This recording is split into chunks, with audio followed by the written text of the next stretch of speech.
तो फिल्म की शुरुआत में हम मेगन से मिलते हैं जो कि न्यूयॉर्क से वापस अपने घर आई है क्योंकि उसके पिता रॉबर्ट बहुत बीमार हैं। हम समझ पाते हैं कि रॉबर्ट को कैंसर हो गया है और कीमो वगैरह करवाने के बावजूद भी रॉबर्ट ठीक नहीं हुए। उल्टा वो तो अब बिस्तर से उठ तक नहीं सकते। रॉबर्ट का ख्याल उनकी वाइफ यानी मेगन की माँ बारबरा रखती हैं और यहाँ हम व्यूअर्स देख पाते हैं कि बारबरा और मेगन की रिलेशनशिप कुछ ठीक नहीं थी। बारबरा को ऐसा लगता था कि मेगन अपने पिता का ख्याल रखने तब तक नहीं आई जब तक इट वॉज टू लेट, और मेगन को अपनी माँ बहुत ज्यादा कंट्रोलिंग लगती थी, इतनी कि वो मेगन को ठीक से बताती तक नहीं थी कि उसके पिता कितने बीमार हैं। हम ये भी देख पाते हैं कि मेगन अपनी माँ से छुप के स्मोक करती है, डिपिक्टिंग कि अब भी उसके मन में अपनी माँ को लेके कितना डर है। खैर तो आगे मेगन अपने पिता का ख्याल रखने जाती है और वो देखती है कि रॉबर्ट के टॉयलेट सीट से पी लीक कर गया था। ऐसे में मेगन उसे साफ करने लगती है और तब वो रॉबर्ट के आसपास कुछ अजीब चीजें पाती है। लाइक रॉबर्ट के बेड के नीचे एक पोटली में ह्यूमन टीथ थे। देन रॉबर्ट के बेड साइड पे कुछ स्टोन्स थे। इसके अलावा कुछ अजीब रिचुअलिस्टिक चीजें थी, मानो यहाँ किसी तरह का झाड़ फूक चल रहा हो। मेगन इन चीजों को हटाती है लेकिन बारबरा आके सब कुछ वापस से सेट करती है, सेइंग कि इन सब की एनर्जी से रॉबर्ट ठीक हो सकते हैं। इस सीन को देख के हम व्यूअर्स क्लियरली समझ पाते हैं कि बारबरा ऐसी अंधविश्वास में बहुत मानती है, तभी तो उनके घर में हर जगह फेदर्स लटके हैं और तरह तरह के ऐसी चीज है जो कि बारबरा के हिसाब से पॉजिटिव एनर्जी जनरेट करती है।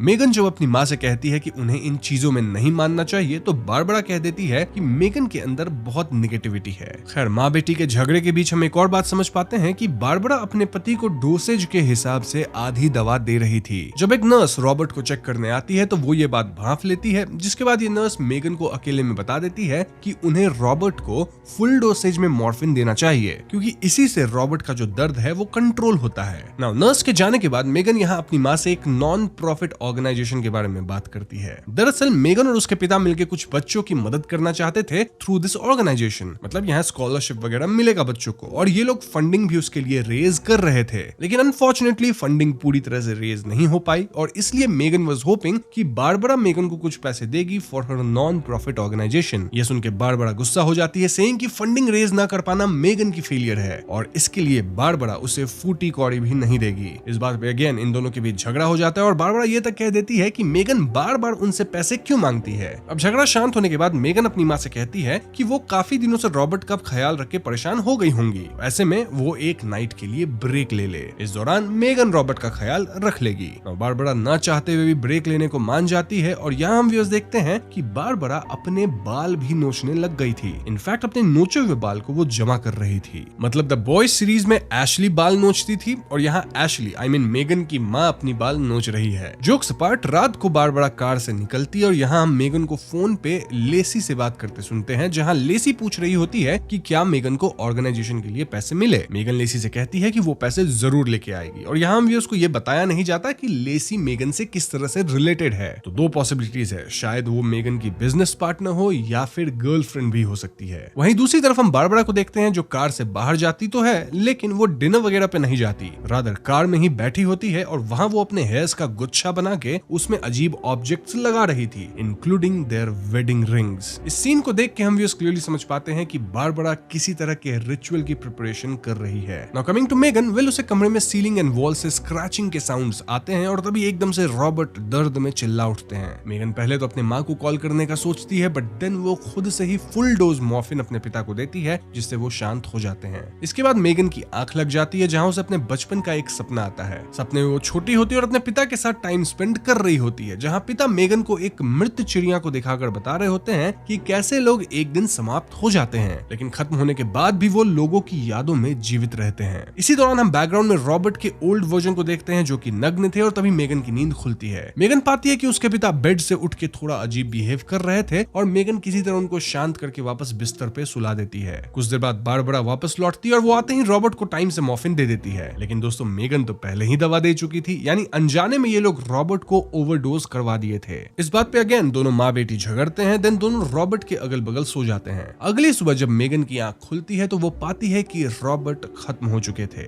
जी हाँ दोस्तों, मेगन तुरंत अपनी माँ को जगाती है और ये दोनों काफी उदास होते हैं। देन रॉबर्ट की मुंह और आंख को बंद कर देते हैं। नाउ थोड़ी देर ग्रीव करने के बाद मेगन पाती है कि उसकी माँ चोरी छुपे किसी से फोन पे बात कर रही थी। पूछने पे वो बस इतना कहती है कि उन्हें रॉबर्ट के शरीर को एक दिन के लिए प्रिजर्व करना है कोल्ड टेम्परेचर में रख के। मेगन बार बार पूछती है कि आखिर बारबरा क्या सोच रही है और ऐसे में बारबरा रिवील करती है कि वो अपनी फ्रेंड डेब के कहने पे एक ऐसे इंसान इंसान से कनेक्ट की हैं जो कि आज रात उनके घर पे आएगा और वो रिचुअल्स वगैरह करके रॉबर्ट को जिंदा कर देगा। जी हाँ दोस्तों, तभी बारबरा पहले से ही रिचुअल वाली चीजें प्रिपेयर कर रही थी और ये सुन के मेगन पूरी तरह भड़क जाती है क्योंकि कोई भी मेंटली स्टेबल आदमी इन चीजों में यकीन नहीं करेगा। और दोस्तों यहाँ जो आदमी आने वाला था उसका नाम हमें पूरी फिल्म में बताया ही नहीं गया है, तो उसे मैं द मैन कह के संबोधित करूंगा। एनीवेज यहाँ फिर से मेगन और बारबरा झगड़ती है और मेगन गुस्सा होकर स्मोक करने जाती है। तभी मेगन को अपने पिता की विजन आती है जो कह रहे होते हैं कि उसे बारबरा को रिचुअल करने देना चाहिए ताकि एक बार को उनके दिमाग को शांति मिल जाए, वरना वो लाइफ टाइम रोती रहेगी सेइंग कि रॉबर्ट को जिंदा किया जा सकता था। ऐसे में मेगन डिसाइड्स कि वो फॉर वन लास्ट टाइम अपनी माँ की हेल्प कर देगी इन दिस रिचुअल ताकि बारबरा के मन को शांति मिल जाए। बस फिर क्या था, ये लोग रिचुअल की तैयारी शुरू करते हैं जहाँ फर्स्ट स्टेप था रॉबर्ट के सभी चहेते सामान को कमरे से खाली करके जला देना। मेगन यहाँ अपने पिता के साथ वाली बचपन की फोटो बचा के रखना चाहती थी, लेकिन बारबरा क्लियरली कहती है कि उन्हें सब कुछ त्याग करना होगा। इनफैक्ट मेगन उस फोटो की फोटो भी नहीं ले सकती इन हर फोन। देन ये लोग एक कमरे को खाली करते हैं, देन उसमें कैंडल्स और अगरबत्ती जला के रिचुअल के लिए उस कमरे को तैयार कर देते हैं। इसी दौरान मेगन को एक मिरर में घोस्टी आईज भी मल्टीपल टाइम्स दिखती है, जिससे डर के वो मिरर को कवर कर देती है। दोस्तों आप लोग इस मिरर वाली बात को याद रखना। अब इसके बाद बारबरा मेगन को क्लीन अप करती है और दोनों एक खास तरह की ड्रेस पहन के रिचुअल के लिए तैयार होते हैं। नाउ यहाँ मैं आपको एक और बात बता दूं कि मेगन हमेशा ऐसा मानती थी कि उसके पापा एकदम परफेक्ट थे और उसकी मम्मी ही हर प्रॉब्लम की जड़ थी, लेकिन यहाँ उसकी मॉम रिवील करती है कि कैसे रॉबर्ट भी बहुत कंट्रोलिंग थे। इनफैक्ट जब मेगन बच्ची थी और वो डांस में अच्छा करने लग गई थी तो ये बात रॉबर्ट को पसंद नहीं आई, बिकॉज उनके हिसाब से डांसिंग कोई अच्छी चीज नहीं है और इसके लिए वो जेंटली मेगन को डांसिंग से चेस की तरफ फोकस करवा दिए थे। हम ये भी जान पाते हैं कि मेगन अपने पिता के बीमार होने के कारण न्यूयॉर्क नहीं भागी थी, रादर वो अपनी माँ से परेशान होकर न्यूयॉर्क भागी थी। एनीवेज रात होती है और द मैन इनके घर पे फाइनली आता है। वो अजीब तरह से बिहेव करता है, लाइक मेगन को स्मेल करना, देन बारबरा को स्मेल करना और उसकी दांत को चेक करना। यहाँ हम व्यूअर्स बारबरा के कुछ टीथ मिसिंग पाते हैं, डिपिक्टिंग की फिल्म के स्टार्ट में पोटली के अंदर जो हमने कुछ दांत देखे थे वो मोस्टली बारबरा के ही थे। नाउ बारबरा द मैन को एक बैग देती है, देन द मैन के इशारे पे वो रॉबर्ट के शरीर से कपड़े उतारती है। फिर बारबरा अपने नोचे हुए बाल से जो तलिस्मन जैसा कुछ बनाई थी उसे वो रॉबर्ट को पहना देती है। इसी बीच द मैन कैंडल वाले कमरे को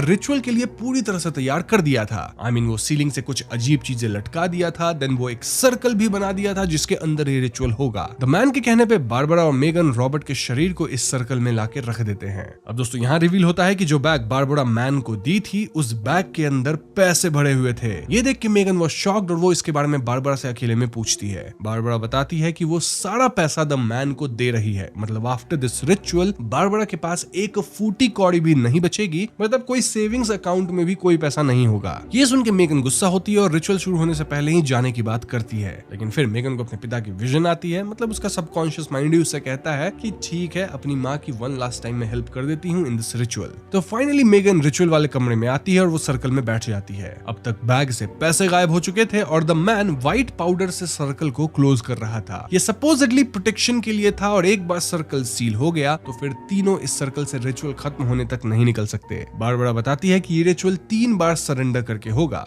फर्स्ट सरेंडर ऑलरेडी हो चुका है जहां इन्हें त्याग करना था रॉबर्ट की चीजों का, मतलब रॉबर्ट्स थिंग्स जो कि इन्होंने शुरू में किया। नाउ सेकंड सरेंडर होगा बॉडी प्रिपेयर करके अदर साइड जाना टू गेट रॉबर्ट्स सोल, और फाइनल यानी थर्ड सरेंडर में ये लोग वापस घर आ जाएंगे। अब दोस्तों ये सरेंडर्स एक्चुअल में कुछ त्याग करने जैसा था, क्योंकि सेकंड सरेंडर में द मैन पहले रॉबर्ट की बॉडी पे खून से सिंबल्स बनाता है, देन एक नाइफ से इन दोनों लेडीज की आंसू लेता है और फिर इन दोनों को कुछ तो अजीब सा खिलाता है from a red cloth, then दोनों की एक एक उंगली लिटरली अलग कर देता है। इस सब के दौरान मेगन को फिर से अपने बचपन के विजन्स आते हैं जहां वो देख पाती है कि कैसे उसके पिता वाकई में कोई परफेक्ट इंसान नहीं थे। रॉबर्ट और बारबरा अक्सर झगड़ते थे और Robert was more controlling. In fact वो सही में मेगन की डांसिंग छुड़वाए थे, जबकि देखा जाए तो बचपन में बारबरा ही मेगन की साइड लेती थी। एनीवेज प्रेजेंट टाइम में द मैन इन दोनों की हाथ में पट्टी बांधता है क्योंकि इनकी उंगली तो अलग हो चुकी थी, और फिर तीनों साथ में चैंटिंग शुरू करते हैं। चैंटिंग से वहां टंगी हुई रिचुअल वाली चीजें हिलने लगती हैं, देन एकदम से वहां तेज रोशनी होती है। फिर स्क्रीन ब्लैक होता है और अगले क्षण मेगन और बारबरा खुद को इसी सर्कल में लेकिन किसी दूसरी दुनिया में पाते हैं। बट सरप्राइजिंगली द मैन इनके साथ नहीं था,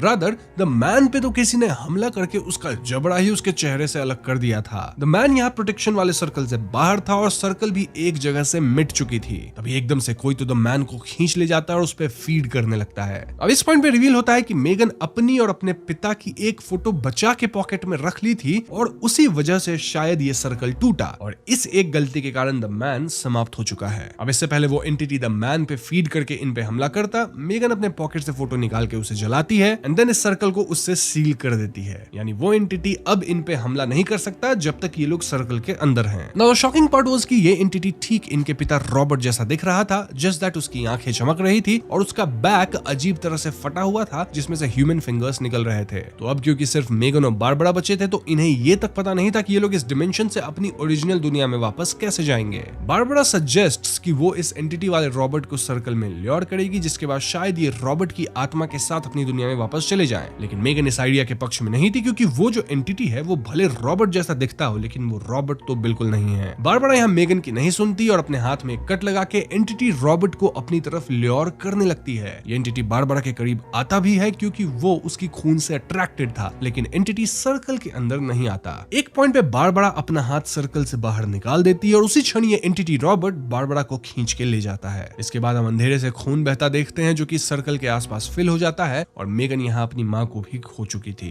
इस पॉइंट तक मेगन पूरी तरह टूट चुकी थी और वो रैंडमली आवाज लगाती है कि अगर कोई उसे सुन सकता है तो वो उसकी मदद करे। मेगन यहाँ कैंडल्स को भी बुझने नहीं दे रही थी, मतलब बार बार जला रही थी और तब ये एकदम से वहाँ कई नग्न ह्यूमंस आने लग जाते हैं। ये ह्यूमंस जीवित नहीं लग रहे थे, उनका स्किन एकदम व्हाइट सा था और उनकी आंखें उजली थी और वो बिना कुछ बोले सर्कल के आसपास से इस जगह को क्रॉस करते हैं। मेगन इनके सामने हेल्प मी चिल्लाती रह जाती है और सभी एक साइड से दूसरी साइड अंधेरे में चले जाते हैं। अब आगे मेगन को अंधेरे में एक अजीब सी एंटिटी भी दिखती है विथ बिग रेड आईज और मेगन गो अवे चिल्लाते हुए इस एंटिटी की तरफ कुछ फेंकती है। जवाब में ये एंटिटी सेम थिंग मेगन की तरफ फेंकती है। नाउ इस पॉइंट पे मेगन को याद आता है कि इस रेल्म से वापस जाने के लिए इन्हें थर्ड सरेंडर करना होगा। थर्ड सरेंडर शायद अपनी और भी उंगलियों को अलग करना हो सकता है। बस फिर क्या था, मेगन पहले उस रेड क्लॉथ के अंदर वाला सामान खाती है, देन अपने हाथ से एक और उंगली अलग करती है लेकिन उससे कुछ होता नहीं। देन मेगन कुछ और उंगलियां अलग कर देती है एंड देन नेक्स्ट सीन में हम मेगन को जख्मी हालत में लेटे हुए और गाना गाते हुए सुनते हैं, मतलब वो पूरी तरह से टूट चुकी है। तभी उसे जमीन से स्क्रैचिंग साउंड आती है और ये सेम साउंड है दोस्तों जो कि उसे पहले भी सुनाई दी थी अपने घर के वॉल्स और सीलिंग्स में से।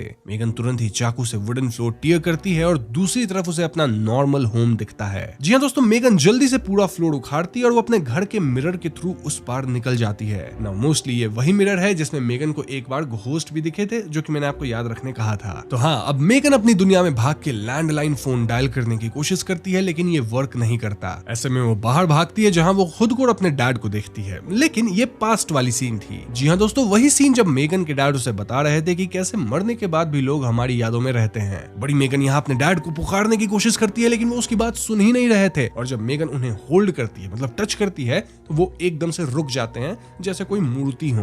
बट देन जैसे ही मेगन उन्हें छोड़ती है तो वो वापस से पास्ट वाली सीन रिपीट होने लग जाती है एज इफ वहां कुछ हुआ ही नहीं। मेगन तुरंत घर में जाती है जहां वो अपनी मॉम की यंगर वर्जन को देखती है, यानी पास्ट वाली वर्जन। और यहाँ भी सेम खेल था, मतलब अगर मेगन उन्हें टच करेगी तो she will stop like a statue, लेकिन मेगन के छोड़ते बार-बार अपनी बातें बोलने लग जाएगी like how it happened in the past, मानो जैसा कोई रील चल रहा हो। इन शॉर्ट, मेगन को घर के हर कोने में अपनी और अपनी फैमिली के पास्ट की झलकियां दिख रही थी और ये इवेंट्स थोड़ी थोड़ी देर पे रिपीट हो रही थी लाइक अ लूप। ऐसे मेगन अपने डैड एंड मॉम को डांस करते देखती है, देन अपनी मॉम को गुड बाय किस दे के वापस मिरर के थ्रू उस एंटिटी वाली दुनिया में चली जाती है। नाउ सर्कल के बाहर वो अपनी माँ को देखती है जो कि श्योरली एंटिटी बन चुकी थी क्योंकि उनकी आईज चमक रही थी और उनका बैक एंटिटी जैसा ही ओपन हुआ पड़ा था। मेगन कहती है कि उसे पता है कि वो उसकी माँ नहीं है, फिर भी वो अपनी मन की बात कहेगी। मेगन एड्स कि उसकी माँ उसे बहुत इरिटेट करती रही है एंड आज तक मेगन को उनकी बस गलतियां ही दिखती थी। ऐसा इसलिए क्योंकि मेगन अपने डैड और मॉम को टुगेदर एज पिक्चर परफेक्ट देखना चाहती थी, लेकिन अब मेगन को रियलाइज हुआ है कि वो दो अलग अलग लोग थे